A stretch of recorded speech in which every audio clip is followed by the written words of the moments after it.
Voilà, boya malamu na tindika télévision, les lots de la masolo et belé, ndenge zalaka, kamwasi aye, ba information aye, actualité aye, bozala servi, ndenge zalaka, l'actualité oblige, boya malamu na tindika ya lelo. To solo li mingi semaine mobimba, semaine esuki lelo lumingo dimanche.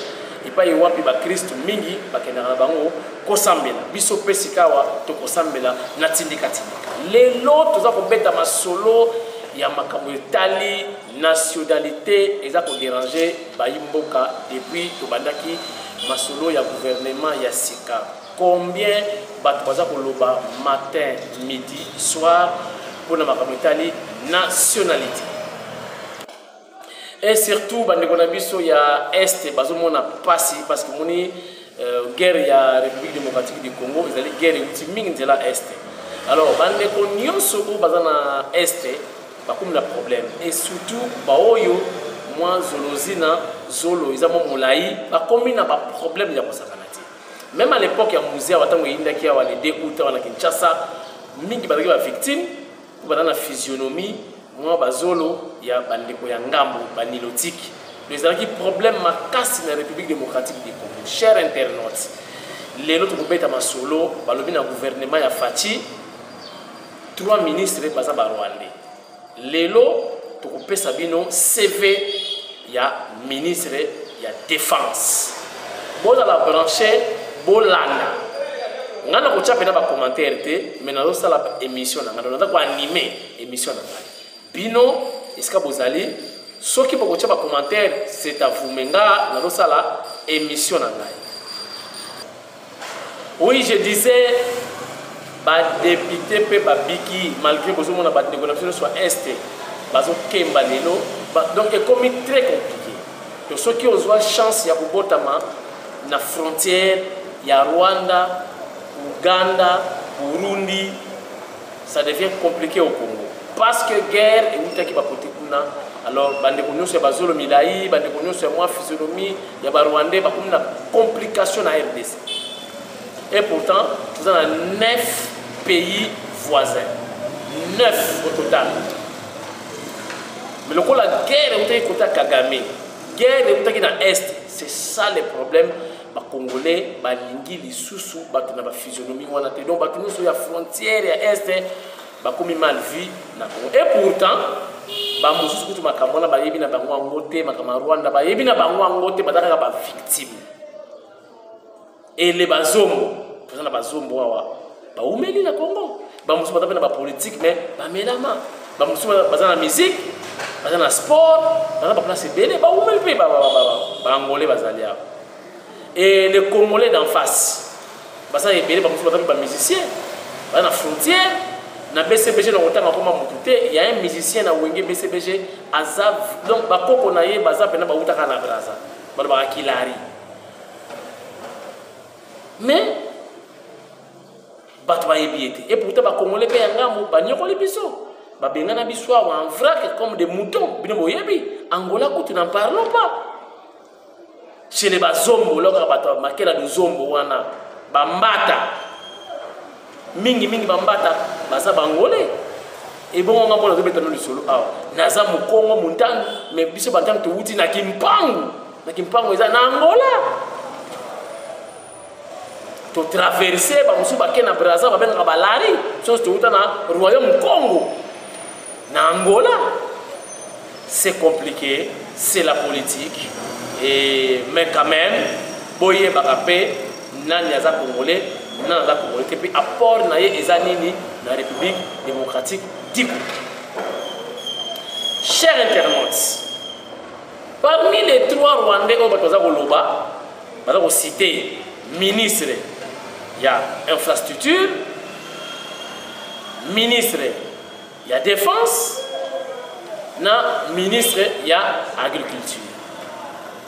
Selon bango en tout cas bazomona bango kaka ba Monsieur Alexis pour bango Rwandais ndeko na biso ya IDPS wana ya Kemba balobi mutu aza Rwandais Tokeli Susu na l'actuel ministre Gilbert Kabanda au IEP Rwandais. Sikoyo tobeta kaka lisolo napesa bino CV moko tobani na CV ya liboso ya ministre ya défense auti wapi akomi kuna ndenge nini bo comprendre si réellement akomi kozala rwandais tobandi CV na ye biso na bino ngana nga ko anime commentaire okwala etali bino me ngai nde nazopresente bino sikoyo monsieur Gilbert Kabanda l'actuel ministre ya défense.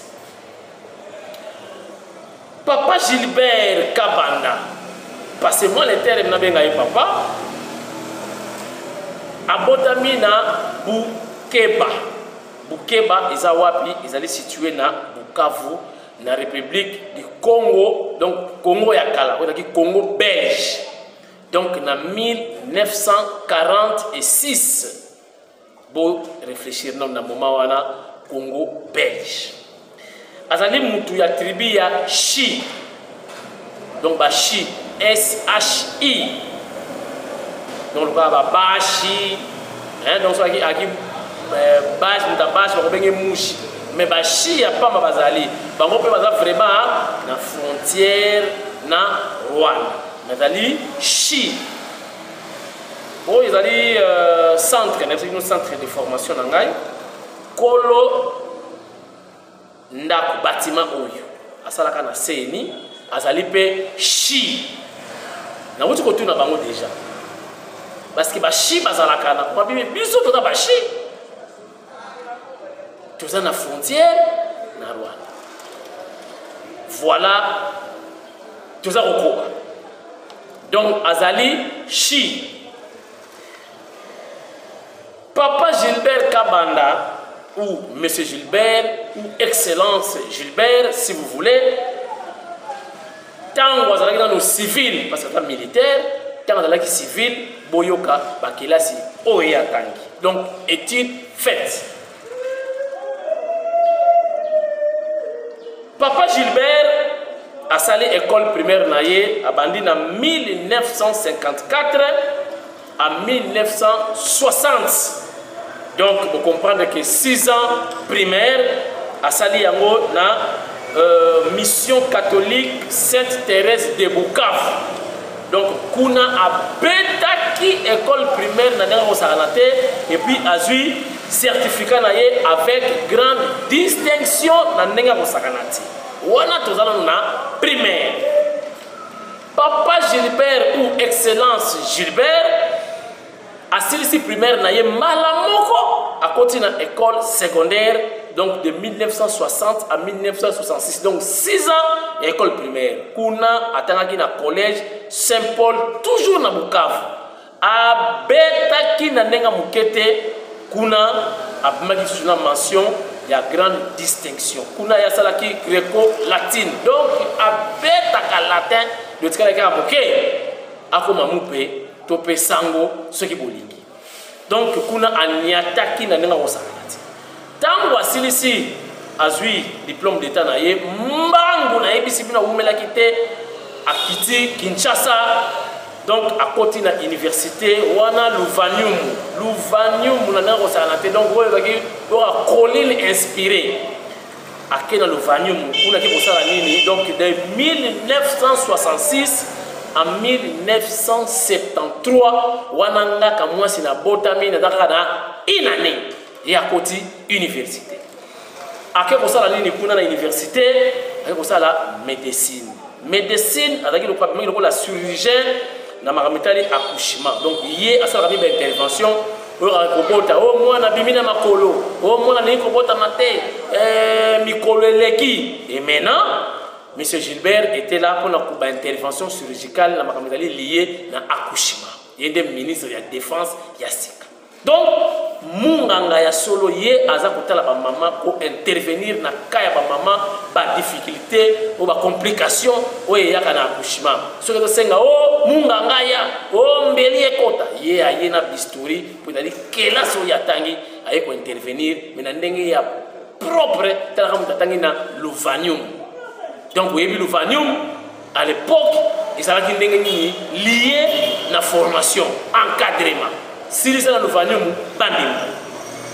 asilisi azwi diplôme na ye en tant que médecin docteur avec distinction pour ye donc distinction abetaka yango dada mwana ya mayele mfumu buku asilisi na ye lokola médecin avanda alingi kovanda te mfumu buku ali kokontinue baétude soki ngai nasilisi ndenge wana nakende akosala kaka makambo esili ye alobi nono nakocontinue. Donc bozoka sikoyo baformation asali poste universitaire 1974 à 1976.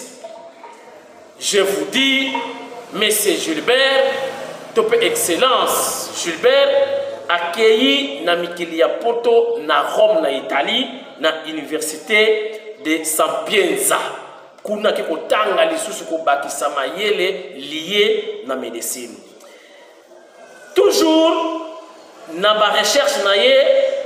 Donc de 1974 à 1976, Excellence Gilbert a fait la spécialisation dans la médecine aéronautique et spatiale.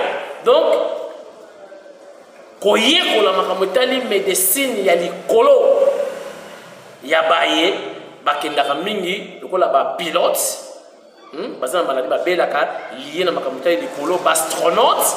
Bakendaka na sanza ba maladie ba belaka ye akene ko ye ko la pe ba maladie wana ba technique wana comment pour soigner batu oyo bakendaka basala mingi ba voyage même ba pilote ba parachutiste oyo baza mingi ba kobela ba maladie liée na espace. Voilà, donc kuna azupe papier na ye avec toujours distinction pour y à distinguer kaka Nkwangangu Fumubuku donc kolo kotanga asilicité ya lobby a continuer après Italie a quitté na Kinshasa azongi na Inikini et pas yuwapi aye kusala thèse na ye ya doctorat kuna na médecine toujours donc asali thèse na ya doctorat. Donc voilà, la faculté de médecine, on a un petit kitoko, lisusu, on a thèse naie, il y a doctorat, donc en tant que civil. Chers internautes, à sollicité en 1971,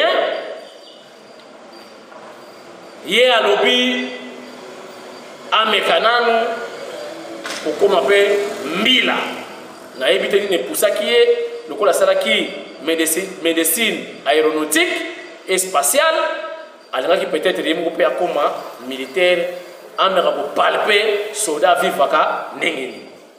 Chers internautes, kuna son excellence Gilbert akena Kanchach na centre d'instruction ya Kanchach qui ko beta ba shit ko sauter ko baluka na mabele kotambola likolo ya corde pour aye bape armée ezalaka ndenge nini. Voilà kuna akendeki na camp colonel Tchatch na Kinshasa awa azwi pe brevet na ye en tant que sergent poso akendeki na kananga na ifo alingaka bima sous lieutenant mais lokola azalaki na camp Tchatch awa abimaki azwaki brevet na ye comme sergent mais médecin. En 1975, il y a l'objet politique à Mfumu Buku, à continuer au temps. À quelle école d'application médecin institut médico-légal de l'armée de l'air, pour les alaki bongo na Rome, na Italie, pour na keko beta les sous kotanga makamitali médecine, pour aller lié toujours na armée de l'air, makamu ya likolo, makamu espace. Kuna asilisi na école wana d'application azui certificat na yesu avec distinction ye asakana te ba côté kuna. Chers internautes, na ebisi bino ministre oyo Mfumu Buku ya blague te na 1977 donc 2 ans après a quelques autres diplômes na 8e cours international pour des jeunes médecins. Donc, kuna est un jeune médecin militaire. Donc, il y a un jeune médecin militaire. Il y a un wapi na Munich, na Allemagne. À quelques temps, il y a un diplôme, il y a 8e cours. Donc, pour l'Allemagne, à Betty Dada, toujours avec aussi ça, distinction.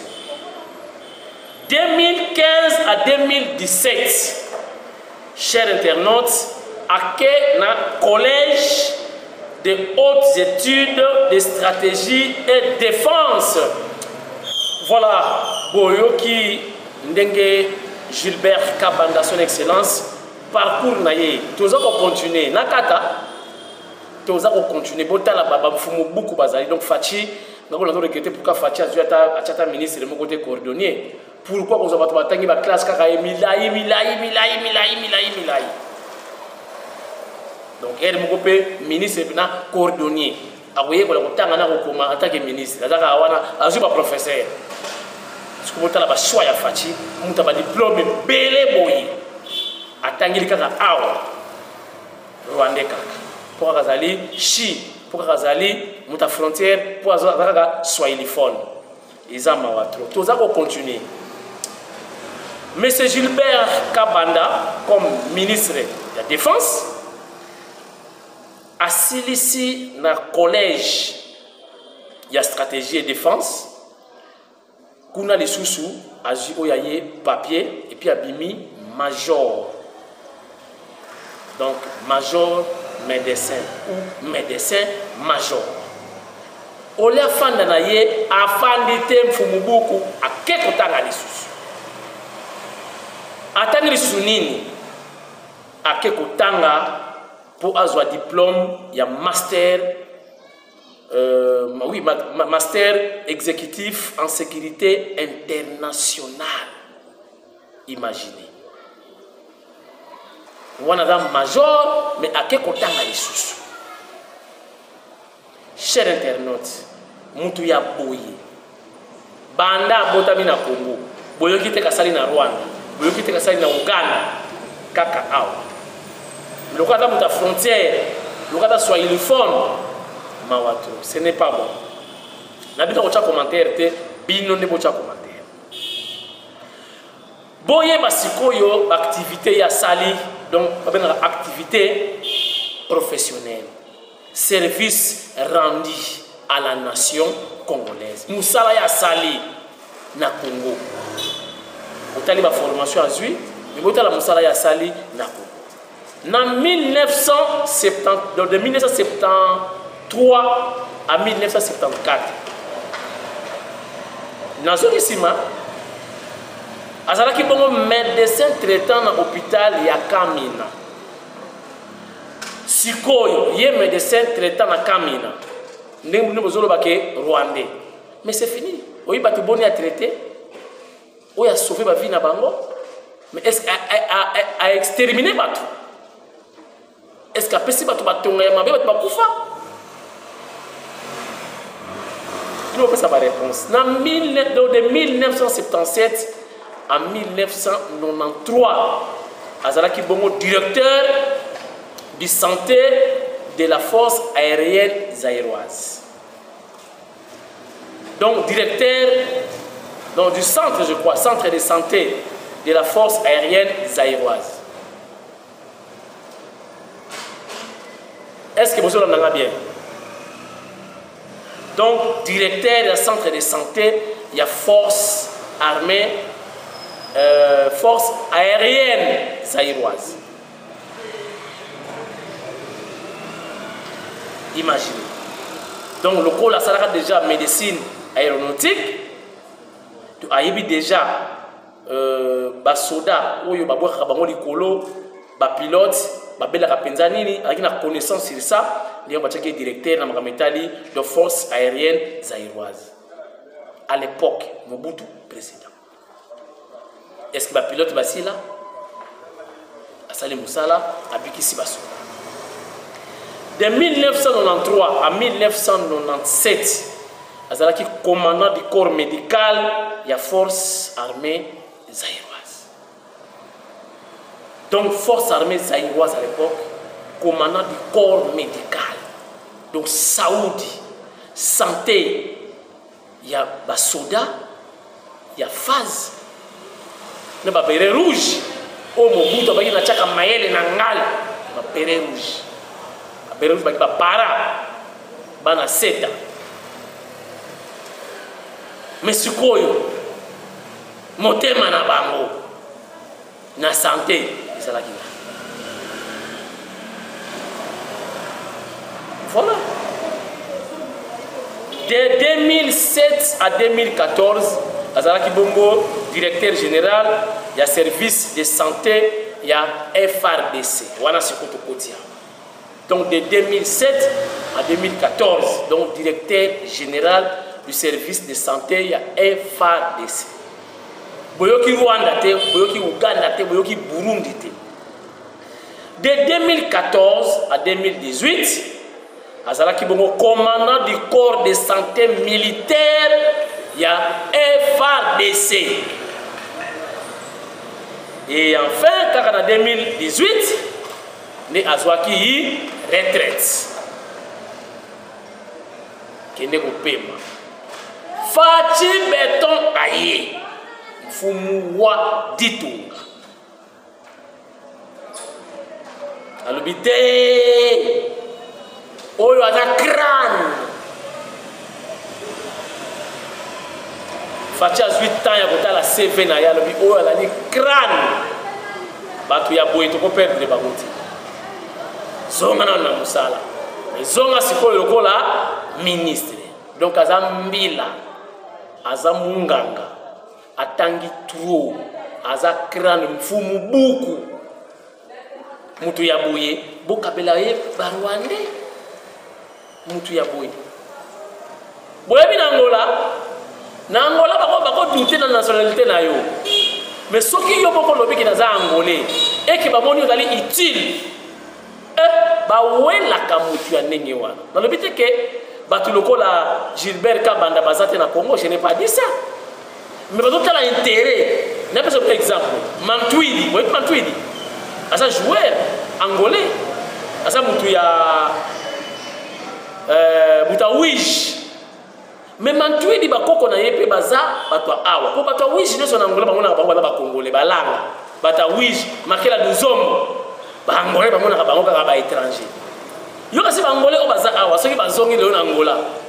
Ba bengo ba Angolais te. Même bata province du Zaïre. Boki na province bamona province du Zaïre na Angola. Batwa na to benga bango ba Zaïrense. Donc ba Zaïrois kaka. Croyez-vous les loyo na boye motanga koma mutu moko boye aza musicien, grand musicien mais aza mutu Angola. So ake kuna biki naza Angolais ba kondima ye, ba ko penga na ye. Mantwidi tango ba ye koyoka kake na poto ko beta na France. Alobi que je suis Angolais. Oh. Mba Angolais ne ba songa ye na nko do mutu na biso. Parce que so beta na grand monde. So beta na équipe à makasi. Amatisi kombo ya Angola balongoli mama muta wish ko komolukele bako bata mutu ya wambo soki wapi Angolais. C'est comme cela. Donc ezate ke bandeko na biso ya este o baza bazolo belai donc bakoma kaka ba Rwanda. Nga petit frère na ngala linga yi 3e soko talier Dudu. Komene Dudu. Soko talier Munyangurati. Munyangura donc munyangura guerre penza. Mais muntandu ya au niveau. Na bana boti moko pena zuye ya mwasi do wana na yebite na yebite. Na balilo bozo kende. Boko lapide mwana wana. Do mwana wana munyangura. Guerre do munyangu. Le mwana batu mukongo muntandu. Toko suka wapi na bata bazolo milai. Bata yeba baki muko basiko basala ba chirurgie esthétique. Ba filmisa bazolo. Comment on va bantu et bolandi CV na tendambu na nebisi na chango ndambu na tiki mususu eleki mulai tro atangi tro batanga bongo te excellence atangi tro siko mutu ya boye boso benga ye Rwandais boye bisanga ba Rwandais ba ko chaye na place nini boko chaye na place nini Donc, on a salué en passant le général-major Augustin Mubiayi Mamba, commandant du collège, donc collège stratégique et défense, je crois. Donc, mon général, c'est à travers l'émission CV à Gilbert Kabanda, parce qu'il est responsable, donc général-major Augustin Mubiayi Mamba, qui est le commandant du collège. Donc voilà, Nasuki Awa pona lelo, tokotala sikoyo ba CV ya ba omi balé ba tikali au bolobi ki baza ba Rwandais. Moko kutu net Alexis, c'est notre beau frère. Abali Muluba, baboti bana kitoko ya baluba. Chers internautes, tokozo ba CV na bango malembe tokola kisabino bino bosa la choix si réellement baza ba Rwandais ou baza ba Congolais. À kota prison te, aboma mutu te, atangi pa na biso, aza mwana ya Bukavu, azali chi. C'est à vous maintenant de juger si vous avez chignon, si vous avez na Rwanda, bino kaka. Mais ba député ba biki. Augustin Kabuya, le député. Ils ont réussi à renverser, à couper sa fatie majorité. On a les reconnaissances du secrétaire général de l'IDPS qui séjourne pour l'instant en Banzangoum, au Congo central. Qui sentent au Congo central. On a voyagé pour des raisons personnelles. Donc voilà, l'essentiel que tu dois servir le Binokaka.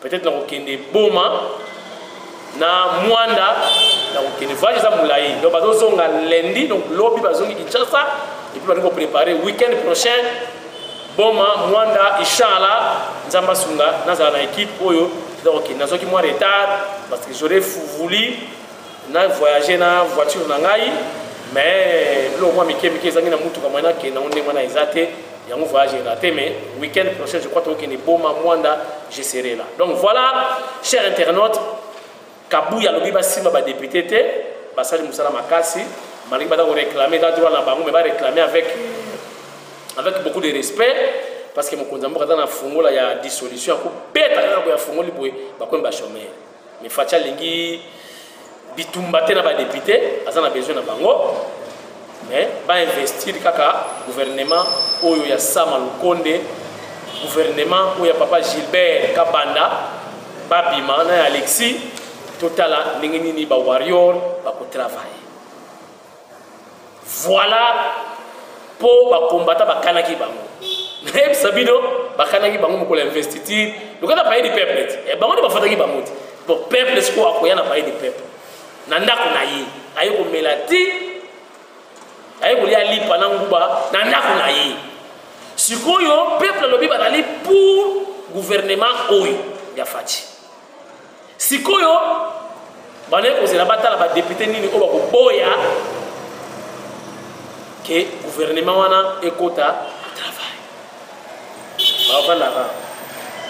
Qui sont pour? Qui sont contre? Batali bilongi ye wana yaka ba peuple ba kiti sikona. Yo yaka. To vota ki opona makambo zuana me plan.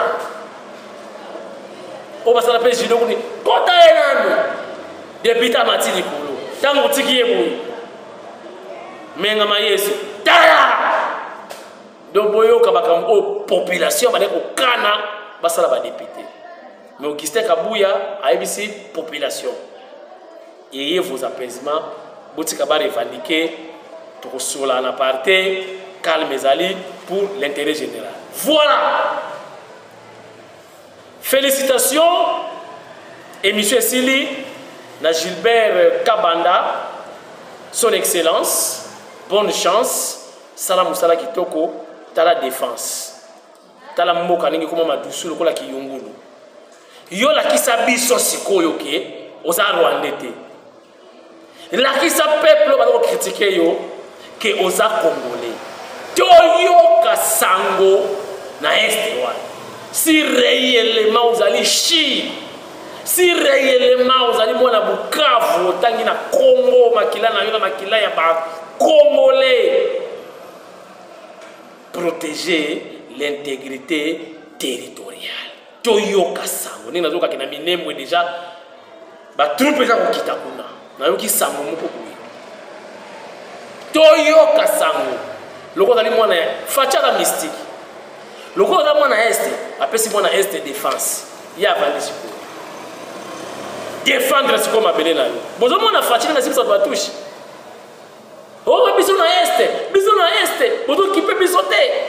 On dirait que bato este ba kipaki bato ba kufaka na tangu ya bundudia Kongo kuna.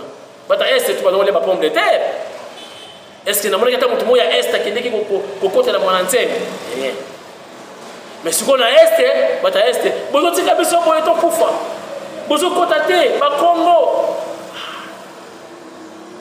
Bon, ba siko mutu este na défense. Protéger maintenant l'intégrité territoriale. Facha lobi to kocha mirte na Rwanda. Mais to kocha kaka to kobatela ba borne. C'est-à-dire mutu na mutu abatela limite na ye. Mutu na mutu abatela etene ya mabele na ye. Monsieur Gilbert, Excellence Gilbert Kabanda. Facha pesio musala makasi. La kisa biso toza Congolais. Prouver ba fiti ozo mabepo na yo toyoka sango na este. Et monsieur Sili, bon dimanche à tout le monde. Merci na batunos batala na tindika surtout bato baza ba fidèle na tindika na pesi bino mbote lo sako pour la fidélité na bino. La fidélité paye. Et refuta na nini na mabanga paye. Na robwa kabino pere mo sala kamwa bien. Merci na mweka bibish mweka mwana mwasi lelo nya fachi fidèle na tindika. Merci na Roseline Mbombo Roseline wana pe leka mukonza mboka fidèle na tindika. Merci na Jacques Chilombo wana susu ndeka mukonza mboka mbote bele pa na yo. Mais na kosuki sa émission pona koyebisa bino bolingo nde tozala nango. Critiquer Rwandais, critiquer Zolo ya ndeko na yo. Mais est-ce que vous avez bolingo? Est-ce que vous avez bolingo na bandeko na yo boza bazolo minene, ba bantu? Est-ce que lingi bango? Boyebi ke kamo sa kende ka kota kasho ngai.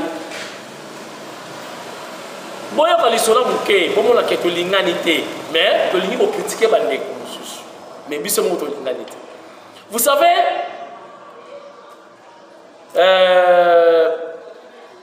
mon épouse, maman Nabana, azana moi rolotte, moi il a beaucoup de Angola, rolotte bien moi boutique, à tekaka moi vivre frais moi ni pour na survie, vous voyez biteka tekana kini za kaka yo zwite pa ete ni longondo kuna madame abimisi a sauver pale kaka ndenge zala. Alors moi na moka muke on va petit voler à quartier aye abenda ki moi mbongo ba mona kiye bika ndenge zala ka moi yo ibaka mingi wa maman na ye yaya na ye aye esili nango je vous dis esili nango nzoka mama wana ki oza ba police liboso ba yaki na expliquer ba mon comportement mona ndenge injurier biso ba mama na ba comprendre matiki. Quel n'a pas de policier là? Babino yo moi notre monde za insolent ou impoli banga ba komuté. Et cause la ko yiba ki mbongo ya solo. Eleki. Mais après maman na bango soki ya na bango wana a quel isusu na la police mususu ayi ko yela biso batu en tenue civile 19h. Je vous dis nanga kutu na yibaki makabuti ba meminga manu militaire. Le coup la moyibi encenglé a état de tika ko eza passé ko ya lelo te faut maler tina la police bomoni bolingo na ba policier yango pokaka na yebisi bango ke non il est 19h pour la convocation boya talobi na menacer bango na boyi makile tanga ngana kena malembi mokwawa Bamemi molobeli ya Fati. to koma kuna opeji kutu azate na sambite na ngana madame bokolala wa ngabi ngai molobeli ya fachi na lala awa babi bobenga pana baila no maputa so nini bokolala awa ngai kamwasi bon est-ce que nakobenga baila ngambongo benga baila mbongo na benga baila ngambongo na bengi boy imaginer mutu na bengi soki na boy imaginer mutu wana bengi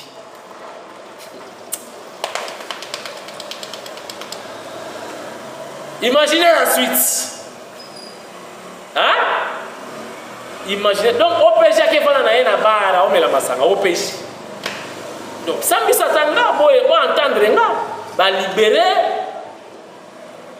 plaignante donc je crois pas cela que non mentionner mon ballon il faut pas là na cachot cachot molobeli même si non imaginez la suite donc OPJ azala quitté mais azui coup de fil na part et cela la massa muto bengi ebo imaginer OPJ azoya nana fundi biso na bakonzi nana bendi bakonzi mais yo za OPJ bakangi batu entendre bango préféré que lomela masanga donc bolinga kaka batu bayebisa bino baza banai na mboko après le trafic d'influence imaginez na madame tolala ki na ndako mama wana atala kaka boye biso wana toza koya na madame azongi na la police akende kotuna pourquoi bo libérer bango botala kindoki tolingani te. Mais vous êtes là, les premiers, il y a critiquer les étrangers, il y a critiquer mon talent zolo, mais il y a un Congolais. Maman wana azogi dans la police. Alors pourquoi vous libérer bango? Na éviter réponse parce que moi suis wana. Je crois que ça qui est yo olingo kangisa biso. Na filet bambisi les autres bambisi à Goliath.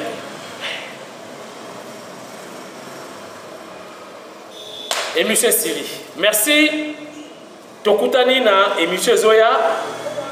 Totala sikoyo CV ya ministre nini on a représenté bino lobby lundi. Inshallah nzamba pasa soto makasi to sala émission. Tokutani prochainement. Inshallah. Goodbye.